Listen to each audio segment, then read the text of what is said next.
તો વલસાડમાં વિનાશક પૂરના એક સપ્તાહ બાદ પણ લોકોને મુશ્કેલી યથાવત છે। પૂરના કારણે 40 જેટલા ગામોને જોડતો મુખ્ય અંડરપાસ બંધ થયો છે। અંડરપાસમાં ભારે નુકસાન થતા હજુ પણ બંધ હાલતમાં છે। અંડરપાસ હજારો લોકો 10 કિલોમીટર લાંબો ચક્રાઓ ફરવા મજબૂર બન્યા છે। રજૂઆતો કરવામાં આવી છતાં તંત્રએ કોઈ કામગીરી ન કરતા સ્થાનિકોમાં રોષ છે। લોકોએ વહેલી તકે અંડરપાસ શરૂ કરવા અને કાયમી ઉકેલ લાવવાની માંગ કરી છે।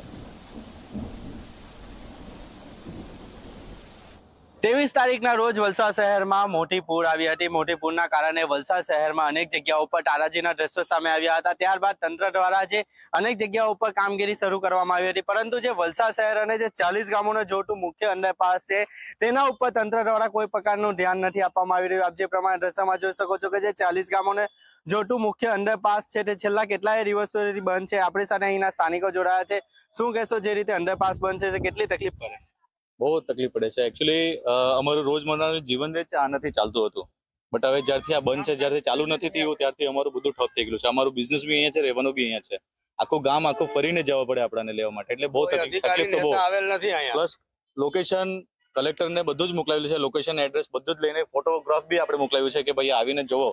કોઈ એમાં એક્શન લેવાનું કોઈ તૈયાર થતું જ નથી, કેમ કે આ કરાવો એટલે અમારું જીવન એક ચાલુ થઈ જાય અમારે જીવન। કેમ કે અમારે શું છે કે બધું આખું ગામ ફરીને જવા પડે પાછળી માર્કેટમાં જવાનું, એટલે લિંક તૂટી ગયેલું છે માર્કેટથી અમારું।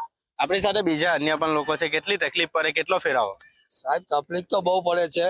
આ કૈલાસ રોડ જે પાણીમાં ડૂબી ગયેલું, તો કોઈ અધિકારી અહીંયા ફરકો નથી, કોઈ બી અધિકારી નથી આવ્યા અહીંયા કે ભાઈ આ શું તકલીફ છે, શું છે કાંઈ। આજની તારીખ સુધી જોવા નથી। 9 દિવસથી આ નાલીઓ બંધ છે। અમે બધે મામલતદારમાં કલેક્ટર સાહેબને બી ફરિયાદ કરેલી, પ્લસ નગરપાલિકામાં પણ વાંથી અમને ચક્રું લગાવે નથી, અમને કોઈના નંબર આપતા નથી, અમને કોઈના જોડે નંબર વાત કરતા। મળવું હોય તો એમ કે આ ટાઈમમાં આવવાનું। સાહેબ અમે લોકો અમારું આ બધું બચાવવાનું કરી કે પછી અમે એની વાંહે દોડ્યા કરી, એ લોકો કોઈ ધ્યાન જ નથી દેતા ને ગામમાં કોઈ આવ્યું જ નથી કે ગામના લોકો જીવે કે મરી ગયા છે। તંત્ર માટે તો 2 કલાકનું કામ છે આ સફાઈ કરવા માટે, એટલે અગર ચાહે ને તો 2 કલાકમાં બી અમારે કેટલા ગામ આ ગન્નારુથી કેટલા ગામો જોડાય છે, એ ચાહે ને તો 2 કલાકમાં આ સાફ કરાવી દે, બટ ધ્યાન જ નથી આપતું કોઈ એમ। ને નારું ગનારું તો કેટલું આવવા જવાનું, ત્યાં જામ લાગી રહે, બધું તકલીફ છે એમ।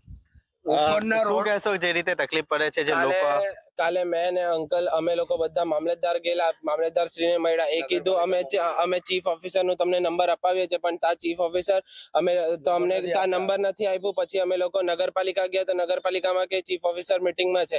પછી જે વાઇસ ચીફ ઓફિસર છે એ કે તમને બહારથી નંબર આપે, બારે કીધું કે અમે લોકો એમ જ ચીફ ઓફિસર નો નંબર નહીં આપી શકીએ, એ કે આરએમડી નું કામ છે ને આરએમડી ત્યાં મામલતદાર માંથી કે નગરપાલિકાનું કામ છે। હવે અમે કોઈને ફરિયાદ કરવા જઈએ?